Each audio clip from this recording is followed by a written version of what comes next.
ডাটাবেজের খুবই গুরুত্বপূর্ণ দুইটা টপিক হচ্ছে প্রাইমারি কি এবং ফরেন কি, কারণ এখান থেকে প্রায় প্রতি বছর এমসিকিউ এবং সিকিউ তে প্রশ্ন এসে থাকে। তো আমরা এই দুইটা বিষয় একদম আজকে ক্লিয়ার হয়ে নেব।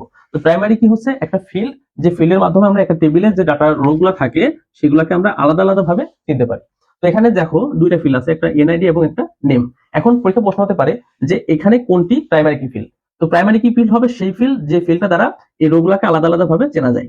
তো এনআইডির যে ভ্যালুগুলো থাকে সেগুলো অবশ্যই কি হয়, আলাদা আলাদা হয়। তার মানে এটা দিয়ে আমরা কি আলাদা আলাদা ভাবে এই রো গুলাকে চিনতে পারবো। একজন 1, একজন 2, 3, 4 এরকম। কখনোই একই ভ্যালু আবারও থাকতে পারবে না, অর্থাৎ ডুপ্লিকেট হতে পারবে না। তো এই প্রাইমারি কির প্রথম শর্ত হচ্ছে এটা কখনোই ডুপ্লিকেট ভ্যালু হবে না। এখানে 1 আছে, আবারও এখানে 1 হইতে পারবে না।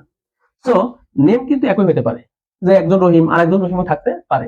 সো এই নেম কিন্তু প্রাইমারি কি ফিল্ড নয়। এখানে প্রাইমারি কি ফিল্ড হচ্ছে এনআইডি। এখন আমরা জানবো ফরেন কি কি। ফরেন কি হচ্ছে এক ধরনের কি ফিল্ড যেটা কোন একটা টেবিলের প্রাইমারি কি অন্য একটা টেবিলে ব্যবহৃত হয়।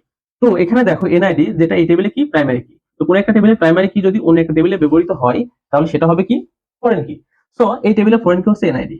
তো আমরা ফরেন কি হিসেবে এখানে কিন্তু অ্যাড্রেস জড়িত হতে পারবে না, কারণ এটা কিন্তু এই টেবিলে নাই। সো এই টেবিল থেকে যেটা এই টেবিলে আসে সেটা এই টেবিলে ফরেন কি, আর আগের টেবিলে হচ্ছে সেটা প্রাইমারি কি।